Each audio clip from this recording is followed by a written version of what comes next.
Кешкі зікірден хабар. Жас шыбықтардың белін бекем буып жатыр екен бір кісі.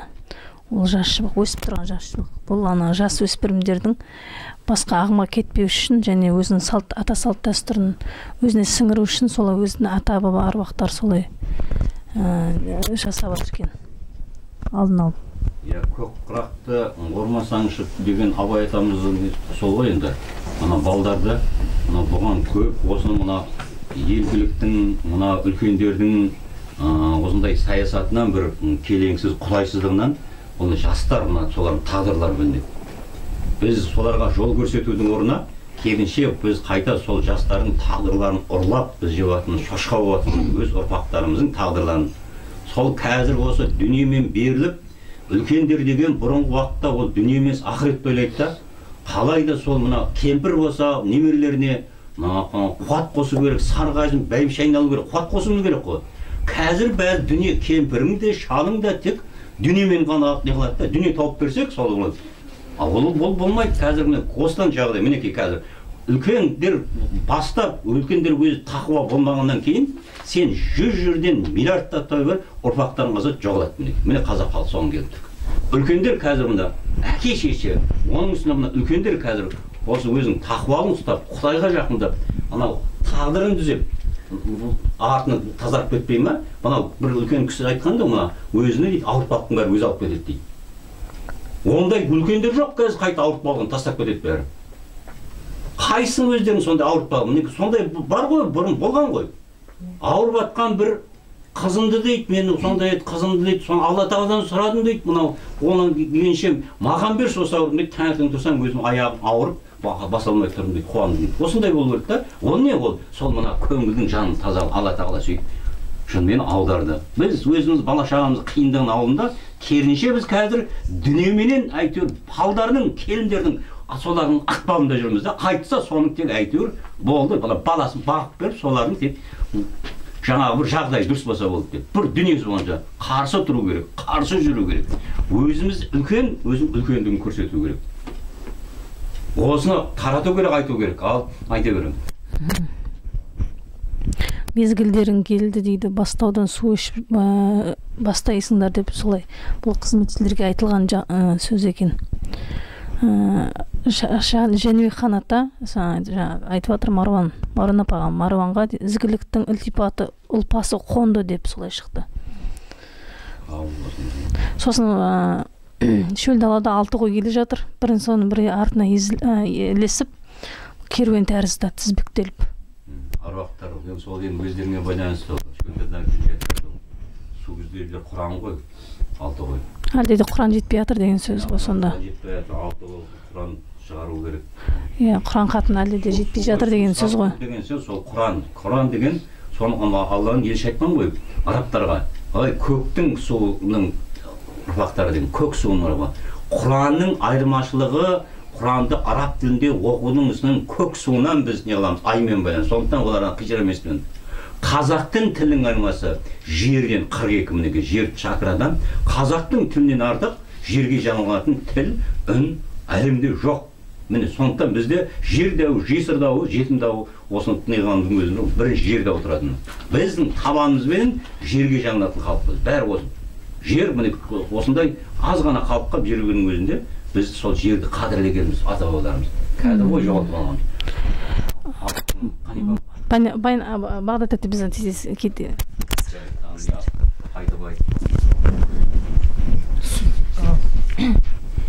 Қазағымның жерінде ата жолы, бар жолы сүйіншіленіп бүгінде ақталып жатқан жайы бар. Ақиқатқа әбір пенде баласы жетенелер, жетеленер. Енді сенің елді бұлайынша айтқан кезде бұл енді бұлай келіп жатыр, ал енді бірінші кластың баласы сияқты сен дәрежеңе бұл лайық емес. Сен қазір табиғаттан, ауа райынан халыққа керек ақпаратты алып беретін ең осы ата жол бойынша үлкенде осы алып бастаған сенсің да, бірақ ең ішіндегі бір енді орында қалып қоятын балдар болады ғой. Сол қарасаң 4-ші класқа оқиды, өзі 7-ші кластың баласы. Сол сияқтысың да сенде. Талғар. Бүгін бұлай көзім жұмып отыр екем, алдымда андай самал жел соғып тұрды, бір сыбдыр андай шөптердің дауыстары естіліп жатыр. Мен бір алқапта келе жатырмын деп сөйтіп көзімді ашып қарап қалсам, бидай алқап екен да, бітік өскен екен да, жаңағы бидай. Бірақ неге екенін білмеймін, анандай неместен андай сап-сары болып тұрған жоқ та бидай. Анандай біте түсіп кетеді ғой, бидай қара қоңыр сондай не болып кетті, түсі өзгеріп кетті сондай болып. Сосын ары қарай жаңағы ар жағына келе жатсам, сосын тағы бидайдың таза жері бар ма екен деп аралап келе жатқам, сөйтіп қарап қалсам, бір бүркітпен қыран бидайдың бетінде ұшып жүрді, былай жерлеп төменде ұшып жүрді. Сосын бұлар жоғарыда ұшпай ма деп жоғары қарасам, жоғарыда бір құздың қарғамен торғай ұшып жүрді бүркіттің орнында. Сосын мен ойладым, мынау деген жаңағы біздің анау қазіргі жоғарғы өздерін жоғары деп сезінетін жоғарыда отырған кісілердің орындары ауысып кеткен ба дедім де, жаңағы тектілер қайта білімдімін деп өздерін жаңағы санайды жаңағы жеңіл қарайтын адамдар жоғары қарай шығып, қайта ақылдыларды төмен қарай түсіріп қойған сияқты, солай алмасып кеткен бой ойладым да. Сосын ар жаққа бір жерге келе жатсам, біреу қолын көтеріп отыр да былай. Бұл тоқтадым да, жайма деп Құран оқып кетші дейді да. Сосын Құран оқып бастайын деп отырдым да, бірақ қарасам көп адам отыр да. Біреуінің басында бас киім бар, біреуінің басында жоқ. Мен айтам, сосын мен Құран оқуға болмайды деймін. Сіздер қиналасыздар десем, ол айтады, жоқ, бізге сені көрсетті, сен Құран оқы дейді да. Мен қазір Құран оқимын деймін, тамағың бітеледі деймін. Бітелсе бітеле берсін, оқи беріңіз деді да. Сосын Құран оқып бастаймын, ананың бәрі тамақтары бітеліп, андай тамақтардың бәрі андай ірің сияқты болып антып бәрі қылқынып жатыр да. Сосын мен айтып отырмын да, айттым ғой сендерге болмайды. Сендер тазармаған адам, тазары көрек сендерге деп жаңа айтып отыр екем. Сосын жаңағы осы мынау қазір көктемнен жазға шыққанша жауын жағы анандай көп, анандай қара, аспанның бәрі қара бұлт, көп жауын жауып отыр екен да. Күзде жауын жағы тыйылып құрғақшылық болып қапты да. Бір сол ана жинақ кезге енді ол пайдасы шығар, бірақ қуаңшылық та анандай күзге қарай қуаңшылық болып кеткен екен да, жаңағыдай қатты. Сосын анандай біреулер сұрап отыр екен, жоқ, мен телефонды салып телефонмен сөйлесіп отыр екенмін жаңа елге, жаңа анама хабарласып отыр екенмін, сұрап отырмын, сіздерде ауа райы қалай, жақсы ма деп қоямын, сөйтсем бізде қуаңшылық болып отыр дейді да. Мен соған айтып қоямын жаңағы, онда анашым бізбен басқаларға апа деп қоймайды, апа басқаларға айтпа деймін. Мен Құдайдан сұрап көрем, егерде қалатса, жауын сұрап берейін сендерге деп жаңа сөйтіп айтып жатырмын да, жаңа сөйтіп шығып кеттім жаңа. Бұның біраз ишара бар бұнда. Мына Құранды абайдау керек, оқуға кез келген адам оқымайды, кәдімгі сендер сол дәреже кезінде масхаб имамдар оқи берсін. Кім болса сендерге сонда мен оны қашан маған оқытпайтындығын болмайды. Бірақ сонда кейде оқып қарасаң шынында себебі не ол неғадын тұрған осы біз оқыған кезде лас жерде оқысаң не қылсаң сол жердегі бүкіл тұрған ауадағы бейнеленді ана адамдарға кіріп кетіп. Мен соны сенің өзім әдейі жасап, міне ол дұрыс емес та. Ағам қайсыз болып барды Құран оқиын десем, бәрі жалаңбас келіп жатыр, болмайды тіптен. Сосын не қылдым енді әрбір отырында, енді соңына қарай енді оқиын деп жатсам, тағы да бір жалаңбас біреулер келіп отыр да, шыққысы келмейді, оқиын беріңіз деп. Сосын мен ерексім де сосын қатын оқыдым сол жерде. Соны оқып ана жерде жөтеліп жатыр, қиқылдап жатыр, құлай жаппай құлатын шықты да кетіп қалдым да. Бірақ енді осы дұрыс емес, осындайлардың өзі мына біліп дұрыстаған не болды да. Мен деп басқа жерге бір кетіп қалуым керек еді да. Бірақ ана жерде сондай енді көрінді, ол да бір жындылық. Сондықтан сендер ондай қателік жасамаңдар. Сендер енді соны абай болыңдар. Кез келген адамға Құран оқуға болмайды. Өйткені мына зікірге пайдаланғаннан кейін Құран үндерің бар. Шипаға пайдаланғаннан кейін ол анау кез келген жерге барып Құран оқуға болмайды. Алланың аяттарын арзан ақшаға айырбастамаңдар деген аят осы міне. Албайың сол. Ұлы орыстың қасиетті аталары келді. Лев Толстой келіп, ата жолын қолдаймыз. Айша биби ананың туының астына орыс ұлтын қасиетті ұл-қыздарын жинап, жетелеп тұсаянмен әкелеміз. Түктібай ата қобызын ұнмен аластап ем-шипа салды, асқазан тазартты. Домалағана әйелдерге жатырға ем салды, тазартып кетті. Шаңырақ құрбандықтарға бақ құсы қонады. Нәпілге тұрып, тілеген тілектер қабыл болады. Құрбандықтар қабыл етті, бір Алла. Әруақтар бас көтеріп жатыр. Көп әруақтар. Жанындағы қиналған әруақтар қызығушылықта. О кісілердің ұрпақтары оянбай жатыр деп солай шықты. Енді сонда бір жағынан дұрыс орыс ұлты енді келсе, бірақ бір жағынан қазақ біз масқара боламыз. Енді бүгінгі соттың шешімі шығарды ғой, 3 жыл жаңа үйғамақта отырасың, болмаса қамақта ұстаймыз.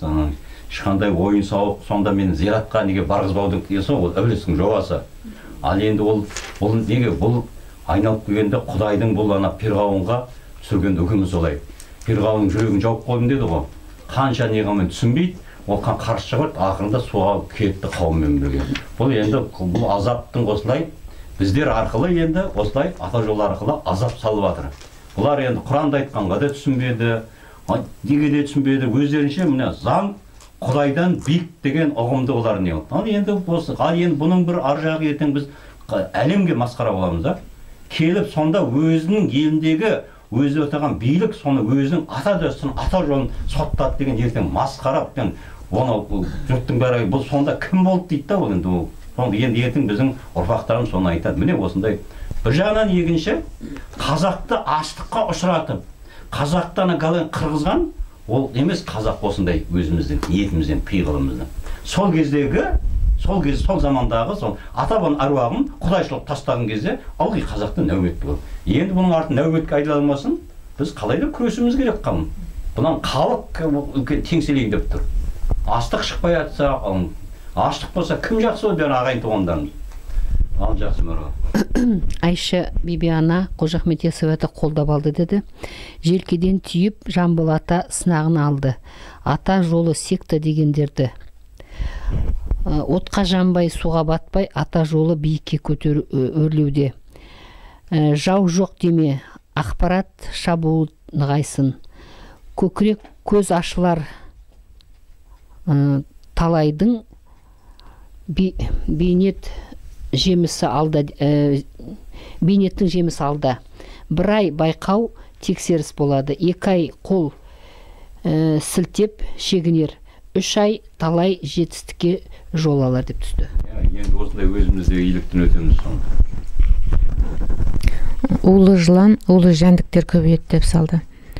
Сосын жоғарыдағы спутникті көрсетті. Әлемде сол бір-бірінің үстінен бақылау қойып жатыр. Солай қалыптасып жатыр дейді, бір-бірін бақылауға алды деп салды. Сосын Осман империясы кезіндегі тұзақ қайталанар деп келді. Кіріптар пенде жоқ дейді. Әркім 2 қол ісінен екен түсінбей отыр деп. Алланы шын жүрекпен сүйіңдер дейді. Атын естігенде жүректерін қозғалып жылап тұру керек дейді. Мейірім кеткен деп салды. Сансыз бап келді. Кемпір қосақ секілді нұр төгілді. Тәуекелдерің аз болған, бірлік болғанменен жетпей тұрғаны тәуекелдерінің аздықтары деп салды. Асан қайғата келді. Шерін айтып, дүмбірлете күй төкті. Сосын ақпаратта жоғарыда түйеменен бұлттың арасында жүрді де, соны бұлт арқылы құс жолын көрсетіп кетті. Қараш батыр әлі де қолқада қабыну болады деп айтты. Қазбенен аққу көбейет биыл дейді. Көлдерде, теңіздерде ол ырыс пен берекенің белгісі дейді. Қазаққа енді негізі жақсылық болады алдағы уақытта деп салды. Шынжаңда су апаты болады деп салды. Ол жаңбыр арқылы ма сондай келеді деп салды. Қаралыққа кісен салынды деді. Енді шаужайға жабысқандар еңіреп қиналуда дейді. Бекем болыңдар деп кетті аталар. 14 күнде Айсананың туы көтерілер деп кетті.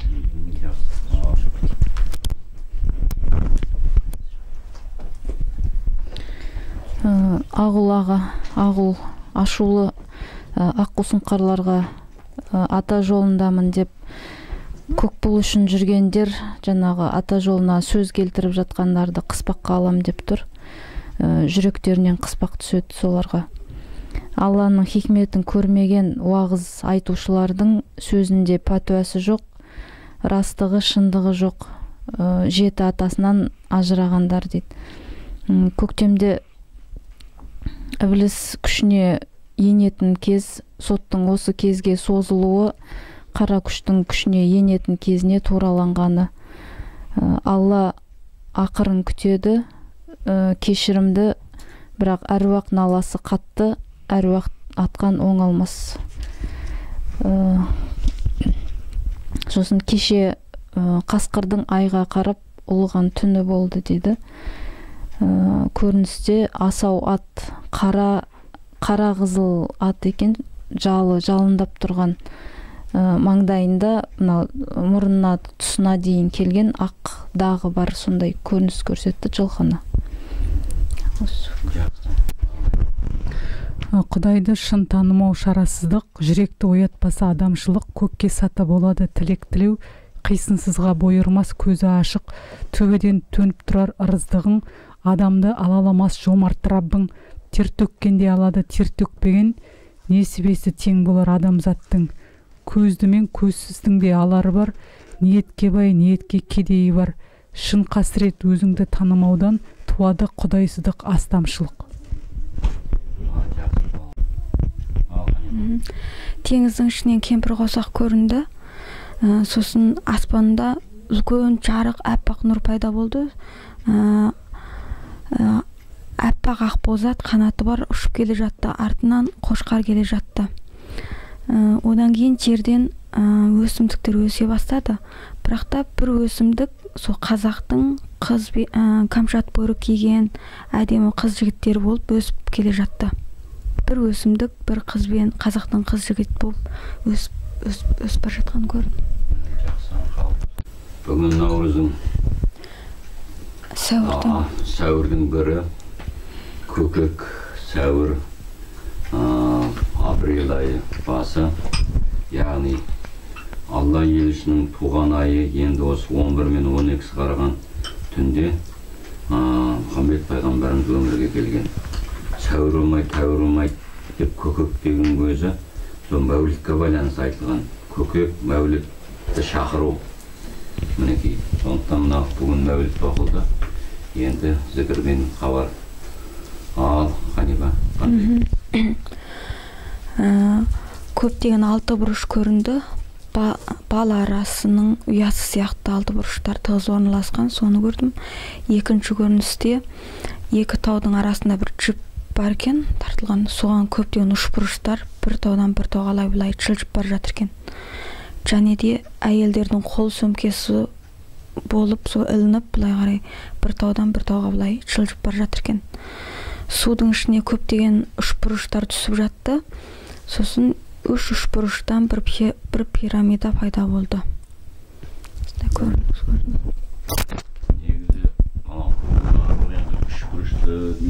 Негізі мұнара дейді, пирамида дейді. Мұнара өзі төрт үш бұрыштан пайда, төрт қыры бар. Төртеу түгел болса деген. Енді бұның да бір мәнісі бар шығар.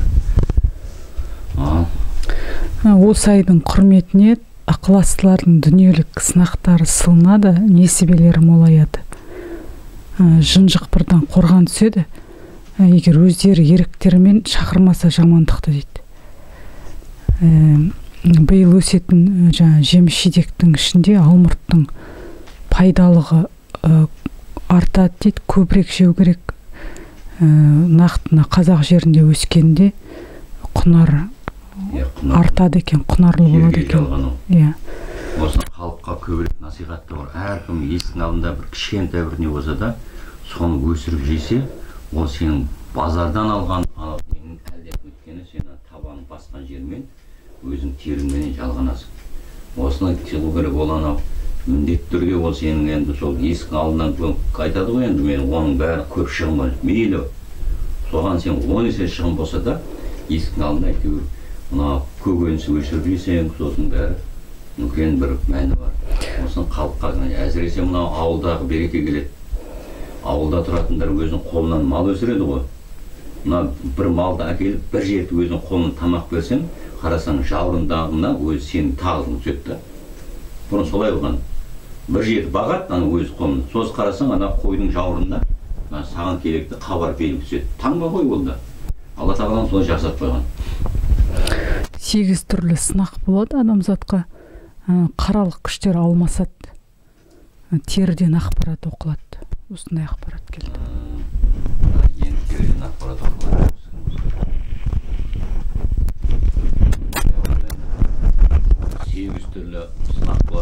осы коронавирус бұл албастылық ауру. Кімде албастылық болса, ол осы мына дертпенен ауырады міндетті түрде. Оның аты мына албасты басқыр дейді ғой. Бұл албастының ауру.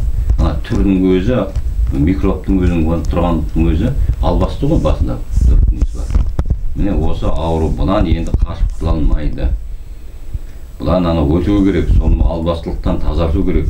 Әркімнің өзі ауырып, соны аман қалса, әйтеуір сол өзі ақталғаны. Соның өзі ақталу, ауырып. Сондықтан оның бәрін сені қорғаймын, сені маскаменен не қыламын деген, бұл деген сол қаралықты қалайда қаралықты жақпаудың амалы, ұстап қалудың. Қазіргі осы ел биліктің күресіп жатқаны бүкіл әлемге қалайда адамдар сол сөйтіп үйден шықпай, қорғанып, әйтеуір уақытты созатын болса, мына қараның да өмірі ұзара береді.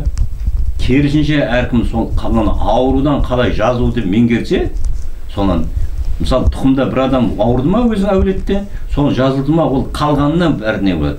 Әрбір әке шеше өзі солай ойлану керек. Мені осы ауырып жазылсам, балама жеңілдік болады деген. Ал Нұрмағанбет.